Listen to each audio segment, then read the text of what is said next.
if this product would fail, I would fail. Was it also a life and death? Would you say like you felt like you would die if you would fail? I was feeling like that, yeah. So whatever you did to... But this time was more easier because the investor already know me. They already know how I can take decision and understand the opportunity. So basically it was much easier for me to explain the idea to them. Hi, this is Adrian. Hi, this is Adrian. Hi, this is Maria. And we are three founders walked into a startup. Today we have a special episode. And we're going to talk about Adrian's side quests, also Maria's, called Brew Brand. So just for a bit of context, I myself am a bootstrap founder. Adrian is running a VC-backed company called Vatistech, the best speech-to-text algorithm in Romanian, beating 11 Labs, Google, whatever. But together with Maria, they built a small side project with a huge potential, and that's Brew Brand. Brew Brand is a LinkedIn content generator, which makes your social media posts sound like you and not like ChatGPT slop. And I'm one of their customers. It's a great tool. And, you know, with ChatGPT, if you try to do some LinkedIn social stuff, it doesn't sound good. With their product, they not only will take your voice, but also make it like, you know, nice. So if you're a bit uninspired, it will make it a nice structure and not sound like, oh, I took a shit. Here are free B2B lessons I learned from it. Today, we also have a special guest, Maria. Hi. Maria Karp is the CMO and also co-founder of Brew Brand, but also CMO of Vatistech in this particular case as well. And she would describe herself a person who wants to help people and create value for them. She's an introvert, a vivid book reader, and people will call her an extrovert because she spends so much time helping other people. And we are very grateful that you're here today to joining us and telling your story as well. Thank you for the invitation. So now I want to go deep into Brew Brand, but since Maria, you're here, we're gonna have to know you a bit better. And so my understanding, since you're a co-founder, why did you, like, who came with the idea first? Maria. You can tell us. Okay, yeah, so as Adrian was telling in previous episodes, we were close to bankruptcy in that time when the idea of Brew Brand came. And he was in a meeting, I was having a mental breakdown and was watching YouTube videos about personal branding and how powerful that is. So, and also I was losing about half of my working day time, so about 4 hours a day for creating LinkedIn posts. So at that time when Adrian was in a meeting, I was thinking about Brew Brand, about a tool that was creating posts, but using my idea, my rough idea, and applying copywriting techniques to generate a post that will be engaging for the audience. And that was it. So I started sketching the idea of the product, and I was thinking I would pay about $100 for that, but it was a more complex product. And when Adrian came to me after that meeting, I told him I have a product for an idea. I have an idea of a product that I would pay $100 per month for that. And he told me, tell me about it. Yeah, the business person from my side. Okay. Company is doing bad. You're near bankruptcy. Mm-hmm. Maria trying everything to get this business going. I guess LinkedIn posts, personal branding, try to every possible tactic to get revenue. and this idea came out of your personal needs from your company. Yeah. You have the idea. What motivated you to take action in that case? What motivates me was few things. First of all, I really understood the pain because I also had this pain of writing content. Of course, at not the same level as Maria because she wrote more content for me and for her than myself. But I also have this problem of building a personal brand on LinkedIn. So I understand the pain. Secondly, I observe around me that was a good timing for building a personal branding on LinkedIn because LinkedIn evolved as a platform. More and more creators start to entering and creating content on LinkedIn. So the timing was, from the business perspective, really good to start to build a tool like that. Third one was the building process. Building a product like that was much easier and simple as a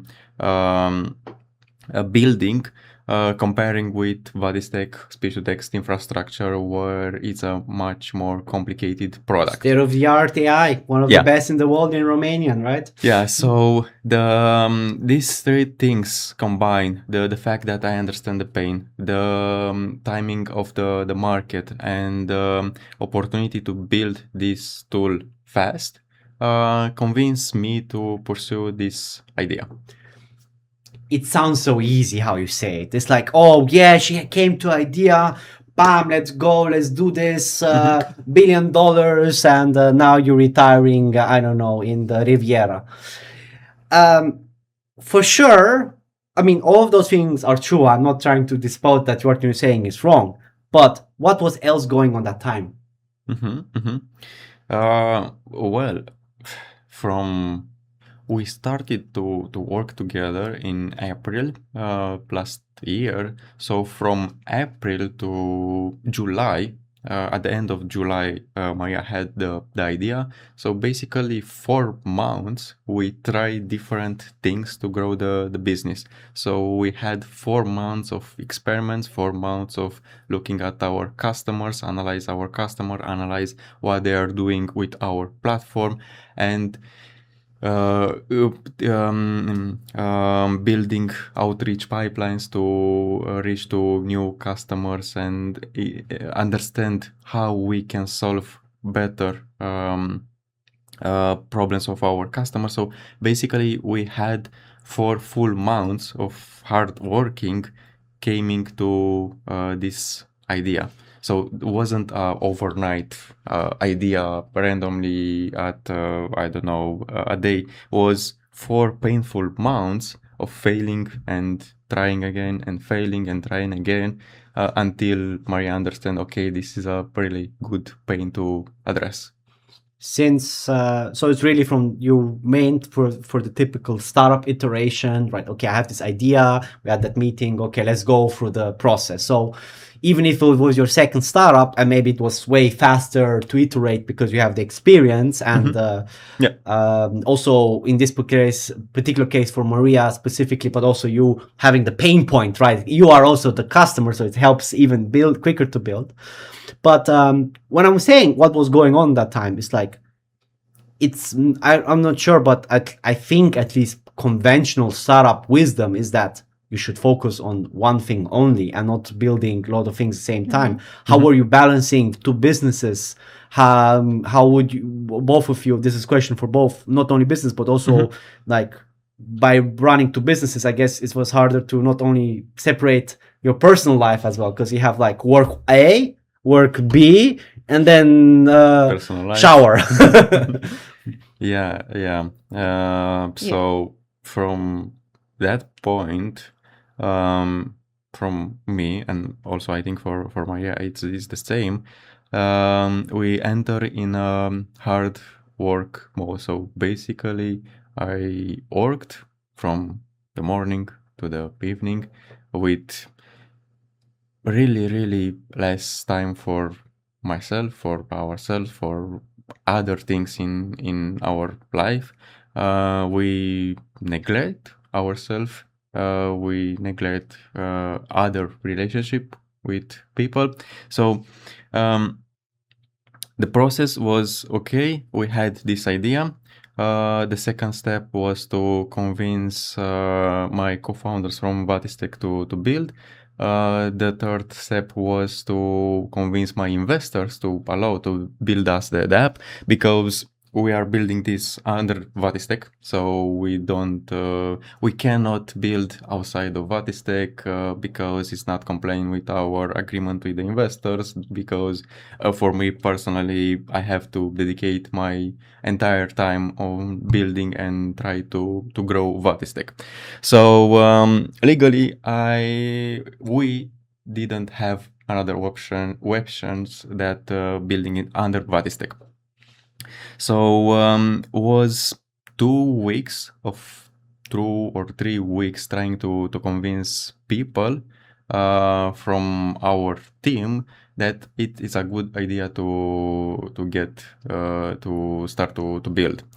So during this week, we try to analyze the other alternatives on the market. We try to analyze how big the potential is, because we have investors, we have to show some numbers. It's all over again. Pitch decks, so whatever you did to... Yeah, but this time was more easier because the investor already know me. They already know how I can take decision and understand the opportunity. So basically, it was much easier for me to explain the idea to them. Just I have to show them certain things, specific things that convince them, okay, it's a good idea to try it.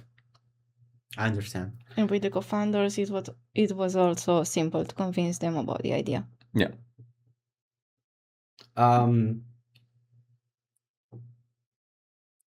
How do you guys were feeling that time? You said you neglected personal relationships. I guess it's like when having a small baby, he was crying middle of the night. But in this case, the baby is called Brand, right? I don't think I really want to go understand how you were dealing with it and how you're feeling, because people underestimate the emotional toll entrepreneurship has, and especially in your case where you're balancing way too many things at the same time. I think for a small team. Yeah. I was feeling scared. I was associating a potential failure of Brand with. I was thinking the failure of Brand would be the failure of me. If this product would fail, I would fail. So I was really scared that, I don't know, every doubt I have about me, that I'm stupid, that I don't know stuff, that would be true. Was it also a life and death? Would you say like you felt like you would die if you would fail? I was feeling like that, yeah. Now, Adrian, you almost died multiple times. So this time was different. So I can say, Maria, I think many founders relate to this, and I don't have any healthy advice on like how do you separate yourself from the business, because if you care about the business, right, you need to put some heart and be with one, I guess, with it, right? You marry the business in a certain extent, right?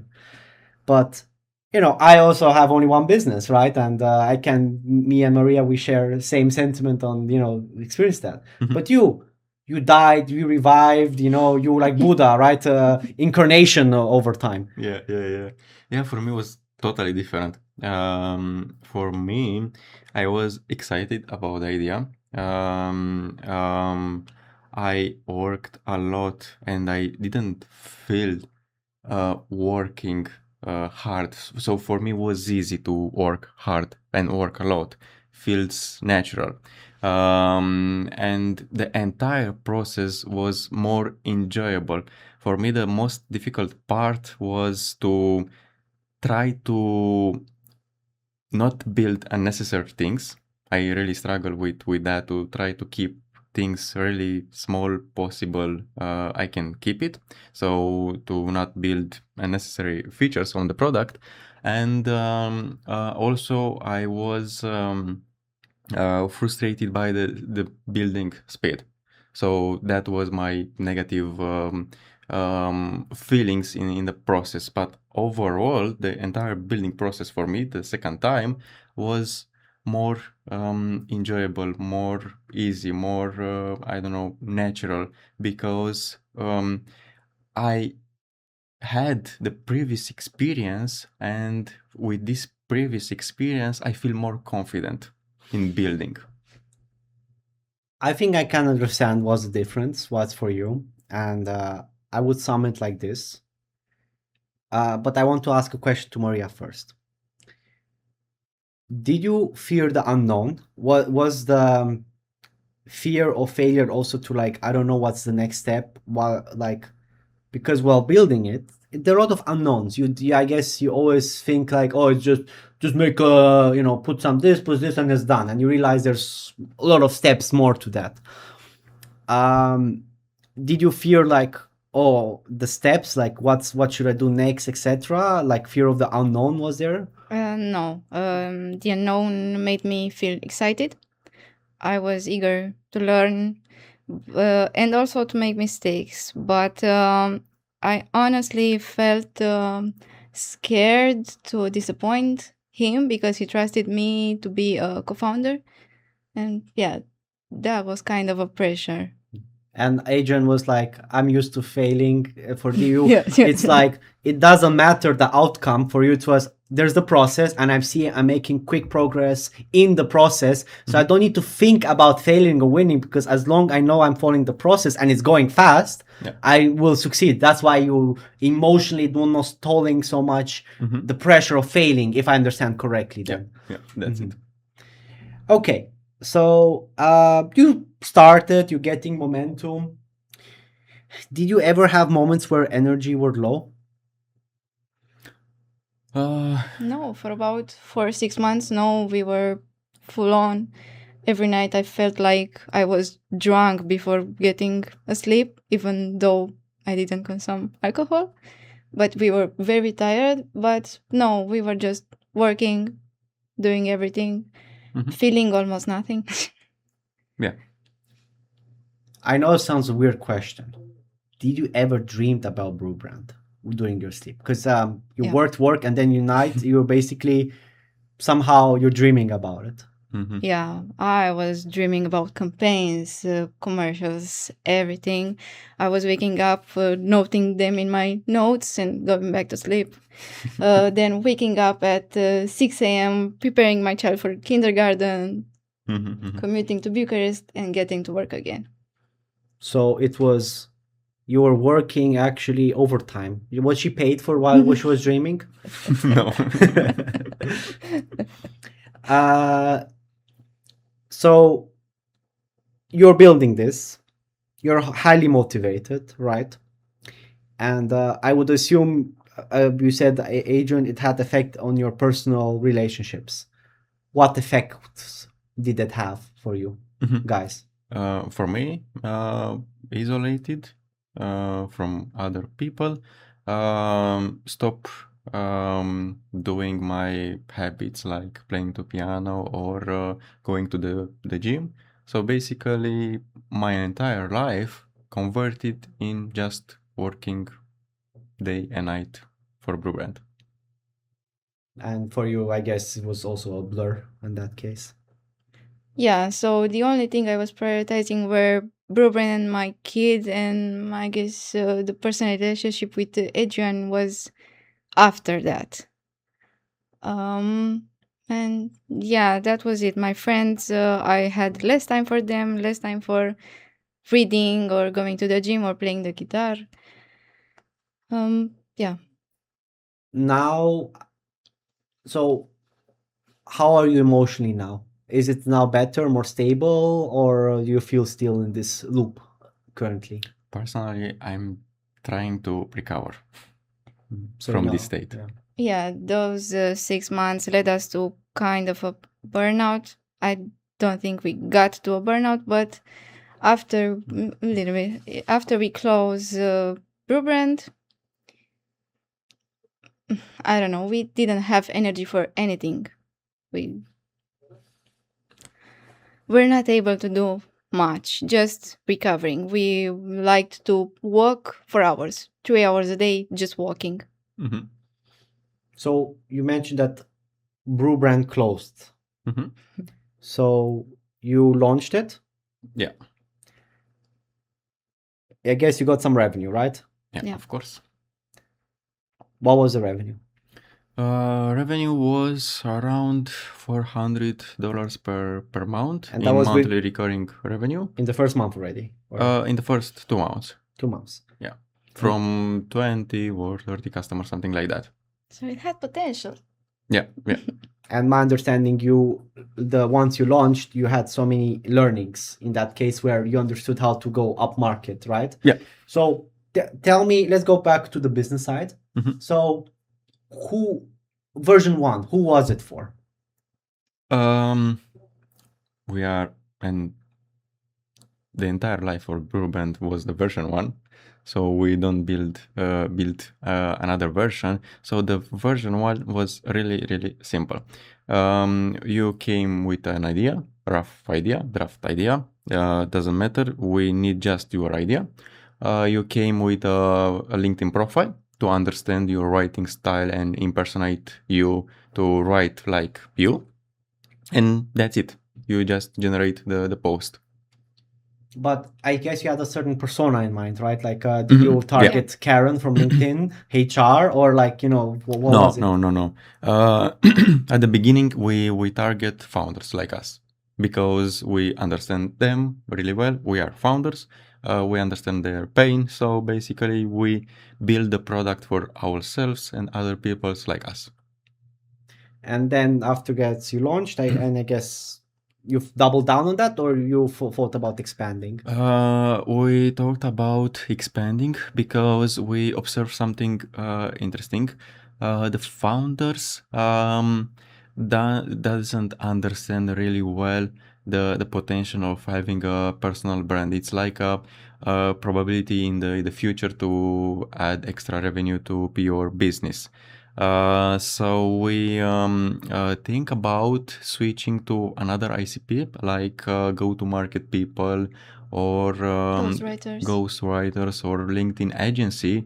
For those type of ICP, the main things was the fact that they live from writing on LinkedIn. So for them, it's an essential part of their business. So they really understand the value. And for them, it's simple to explain. If you can write more and more quality posts on LinkedIn, that automatically translates in more potential to more revenue for your business or more customers to manage. So you built the product, you got revenue, and you actually figure out the product market fit. It's all about scaling, distribution, and because you solve the core problem of your ICP. Mm-hmm. Why did you guys close? We closed because we have two fundamental problems. First of all, we are building too slow. And secondly, in the market appears new competitors with huge distribution that we cannot compete with them. They had over 100K followers on LinkedIn or something like that. So it's definitely they have a huge competitive advantage on distribution, and they reach 100K monthly recurring revenue in 3 months with this distribution, but a worse product. To simplify, we didn't have speed nor distribution. So if you don't have speed or distribution, how can you compete? Yeah. We were not building enough features. Also, I had around 4 1,000 followers on LinkedIn, also Adrian the same. And it was a small network. We didn't have a personal brand, but our competitors had 100,000 followers. So that was a lot easier. And yeah, we could not compete. Yeah, so it doesn't matter that our product was better than Which our was. competitor. Which was better? I can Was tell you as an better. external Yeah. user, Yeah. being paying customer. You said you closed it, but I can still use it. So I'm not sure if it's closed per se. Yeah, right. Because having a distribution, it's probably one of the most important thing, because if nobody know about your product, doesn't matter how good are the product. But I guess it just you run out of time because you cannot put so much. You don't have more resources in or you have to. It require significant more investment in order to really move the speed as you wanted to for this particular business. If I understand. Okay, well, what you're doing now, guys? Focusing, me personally, I'm focusing on Vatis, and I'm focusing just on two aspects of Vatis. Selling to new customer, acquire new customers, and also I'm looking to sell the business. So I'm looking for For an an exit, exit. yeah. Yeah, this is the two important things that the single two things that I'm doing right now. So we are trying to grow Vatistech and selling it because it's about the time to sell it. After that, we may open a coffee shop. That's great. I actually enjoy coffee. I guess I'll be another customer. I guess I'm buying everything what you guys offering, right? Yeah. So this was just a soft question because I actually want to figure out how you deal with. I will not say failure per se, because you're calling it failure or of Brew Brown. I think that's an overstatement. But I guess it feels a failure inside. For you, Adrian, you're a veteran of suffering, like me. We know how to suffer. It's part of I us. would say actually it's we are masochists. We actually enjoy suffering. So I'm not gonna ask your opinion on how you dealt with the suffering. But a lot of people, they just did their first startup. This is their first big venture. They put energy, those nights which go through what you experienced.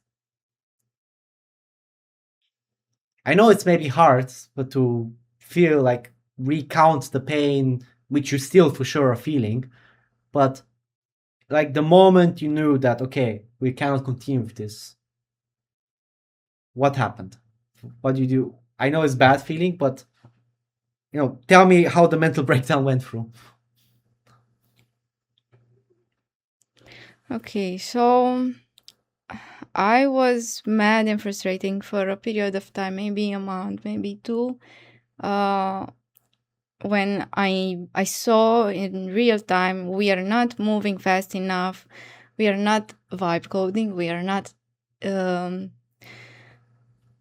developing our product, and we couldn't keep the pace. And I was telling Adrian, okay, I think we have to close this and just focus on Vatis and get this done and separate from this entire team. And also we have to get the job done that the investors gave you money. So just close this and respect our promise. And he kind of agreed with me. He wanted to try a little bit more. We tried, didn't work out. Had a couple of fights between the four of us, the entire team, and got to the conclusion to close it. For me, I don't know, I was kind of thinking it was my failure, but at the same time I knew it was the whole team. I couldn't control everything, so it wasn't just me. And when I knew we will stop developing the product, I just ate a box of ice cream, and that was it. What ice cream? I don't remember. I was not feeling anything. The ice cream just make everything Yeah. cold and numb for your body. Now, for our listeners, like as person who, let's say, doesn't know what's happening in Lattice, etc., like team. But team here, are we talking about employees or actually co-founders here? Co-founder from Batistech. Yeah. So in this case, it's like you guys saw opportunity. We want to go this direction, and they're like, I don't care about LinkedIn. I'm more about speech to text, number one in Romanian in the world. We just should do that because this is what I'm comfortable and what I signed up with initially. Yes or and not. From my perspective, what I think we failed with this is because I cannot anticipate from the business perspective. I think was more business mistake. First of all, we being near bankruptcy, we have to reduce the cost of company. So we fire people, we reduce salaries. So this also means my co-founders from Vadistech, they took side projects to have enough money to live because Vatis cannot pay full salaries. And me and Maria was the single people that work full time here on Vatis. This is the first thing that I identify. And secondly, what I learned from this experience is the fact that when you start to build a new product, the people that you are building the product have to be equally interested in this product or understand this pain, especially the founding team. Was the case with Vatistek at the beginning and the speech-to-text area, but wasn't the case with this LinkedIn stuff. So combining these two things, first of all, co-founder partial invested because they have a side project and they don't feel the pressure of generating revenue or helping Vatis to create more value was the first thing. And secondly, if you are not really interested in building this product or passionate about this problem or understand the problem that you are trying to solve, of course, your investment it's not really good. You're just executing, not creating. Yeah. There was no love in their work, Yeah. basically. Now, I mean, I understand. Now it's your main focus is focusing on the exit of Vatis, preparing it for the sale. And maybe it's a question too much in the future, but I know you're gonna do a coffee shop, what I've heard, right? Was it worth? Maybe it was a business expense, Mistake. not expense and mistake, maybe, but I guess there's no regrets, right? Oh, for me, no. What did you took out of this experience? What did you felt like? I'm not taking like, oh, these are the business lessons we learned, but how did it change you? For example, Maria, for you, are you the same person before Brew Brand and after Brew Brand? No, of course not. I'd say I'm more mature. Not many things surprise me now. And I learned there are a lot of stuff I don't know. Maybe at the beginning I was more enthusiastic and thought I knew everything. So you gain wisdom of not knowing that you know that you don't know. I know that I don't know. Yeah.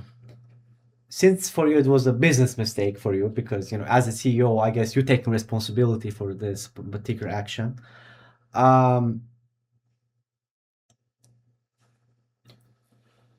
What did change in you? Because I think I'm putting words on your mouth, I know, but it's like I think based on how I know you, it maybe you didn't learn so much new, but it gave you confidence that you actually changed, like you became a good competent CEO because you can reflect how quickly fast now compared to the beginning? Yeah, that was exactly what happened. For me, it was just a simple new experience. It's not something that drastically changed me in a different way as person, because I already get through a process during all this year. So I have previous experience, but this experience build and consolidate my trust in ability to build the product fast, identify the pain fast, iterate fast, and kill fast is if is necessary. So I'm more confident in my skills right now to build a product, because I have a new experience. I We built Bruben just few months. In the first week of Bruben, we already generated revenue compared with Vatistech that took us almost 1 year or something like that to generate revenue. So for me, it's clear that I'm different person as a businessman or a CEO or something that lead a business, a team, that I was 5 years ago. I want to talk about slightly heavy, something which you don't hear very often, which is dealing and fighting with co-founders. It's not a popular thing to talk about. Oh, our business failed because we had an argument with co-founders, and these stories I hear a lot from my network. But nobody's talking about this publicly and how they deal with it, because I think you're trying to, maybe I'm using strong words here, but like we want to put a view there. You want to move it to one direction, and I guess they complied in the beginning, and they didn't. Like in the end, you still found peace, right? You managed to keep the company together, because not like that it just broke down. So how are those tough conversations with the founders? For me, as a person that I hate conflicts, was really really hard, and I postpone few of the discussion, more time that was need to discuss, but was really uncomfortable. Was really build the discussion, the process in a way to avoid the conflict, because I don't like the conflict as a person. It's my, I don't know, trait of personality. It's something inside me.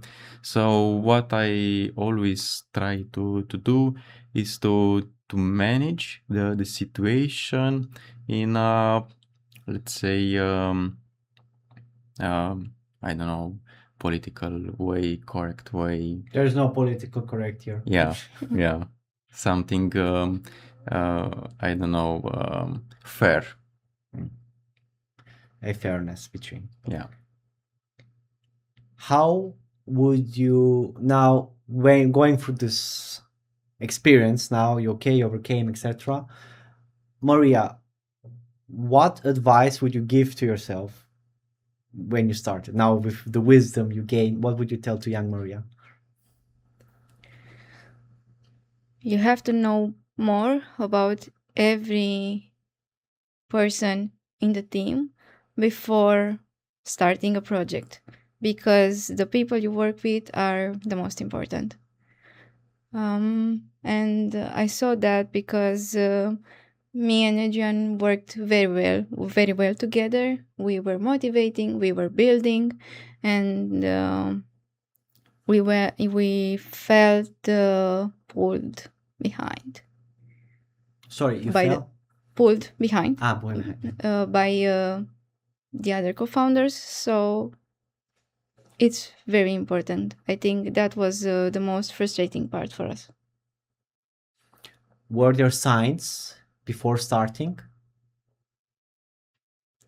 Yes, there were, but I was too excited to build kind of my product. I was seeing it as my product because Vatis is about the three of them, and now Brewland was also mine. And I was just very excited. I was naive. Adrian, Yeah. you're the seasoned veteran here. Mhm. Were there any signs in the beginning? Did you, or you already knew, but you tried anyway? Yeah, were the signs, but I choose to ignore, hoping that people change.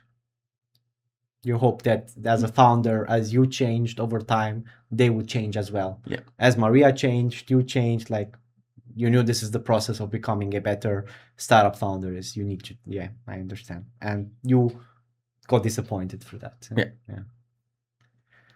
Yeah, Well, like when you decide to marry a man who's kind of unloyal, uh, hoping he would change. I can change him. Nah, yeah. Yeah. But honey, I only cheated you once this Yeah. month. Yeah, I will make this guy a family guy. Yeah. I understand. Yeah. You cannot, you knew from the, yeah, I understand in that case. Yeah, so this is probably one of the most important lesson that I knew about it, but I didn't experience until this project, and it's about uh, the single most important predictor for success of the company is the founding team and the alignment of the team and the passion about the problem that you are trying to solve of the founding team.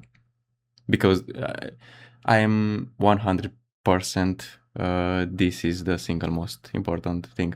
Because, okay, the problem can change, the market can change, the ICP can change, everything can change during the process of building the business and discover new things. But you have to be aligned, you have to share the same mindset, you have to be equally patient or obsessed about what you are trying to solve. I agree on that one. Though I'm a solo founder, so I get in arguments with myself every day. Yeah. I know I picked a bad co-founder, but it depends on when you ask me. In the night, I'm horrible co-founder. Thank you guys for sharing your story.